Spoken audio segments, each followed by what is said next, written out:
Franck-Emmanuel Comte, après avoir dirigé les musicades en Auxerrois cet été, en Auxois, vous allez débuter la saison mi-octobre à l'église Saint-Vincent. Alors, comment est-ce que vous pouvez présenter votre programme de la saison 2015-2016 ? Alors déjà, le premier programme, c'est simple, puisque c'est le même programme que nous donnons aujourd'hui pour le Festival de Sceaux, qui fera l'ouverture de notre saison.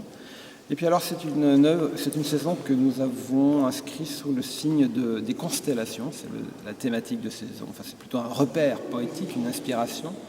Alors pourquoi constellation ? Parce qu'on va de planète en planète, d'univers en univers, de Mozart à Carissimi, il y a quand même un monde qui sépare.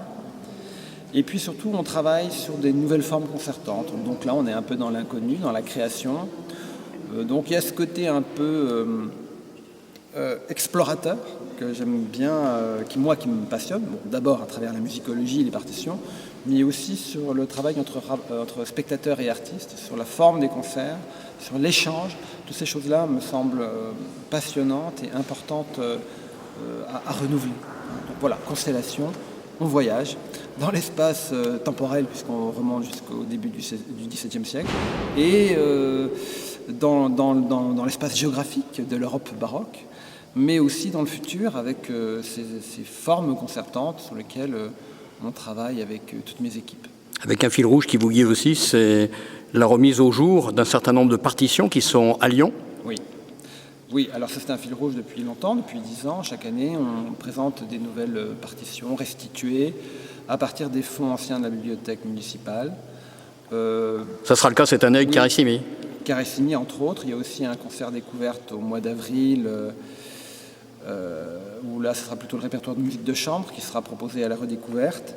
Donc, il est vrai que c'est souvent de la musique italienne, car il y a beaucoup de musique italienne à Lyon, du fait notamment des échanges avec les jésuites. Et donc, voilà, c'est un peu effectivement notre passion, mais aussi notre cheval de bataille. Ultime question, vous parliez de partage. Il y a cette volonté aussi d'aller dans les écoles, dans les hôpitaux ? Absolument. D'une part, effectivement, c'est toujours pour moi important de faire partager ma passion pour ce répertoire, pour ce métier. Et puis, de manière un peu plus prosaïque, il faut aussi préparer le public de demain. Et là, il faut aller le chercher jeune, encore vierge de pratiques culturelles. Et on sent une appétence justement pour cette forme de musique ? Oui, alors les jeunes gens en général sont prêts à tout, pour peu qu'on leur propose et puis qu'on les motive un peu et qu'on leur montre que c'est pas une musique poussiéreuse et réservée à une élite de mélomanes. Quitte à marier d'ailleurs le baroque, le rock et le pop. Oui, les formes concertantes, plus modernes, avec la danse, avec la vidéo, avec les arts numériques, avec le théâtre, effectivement.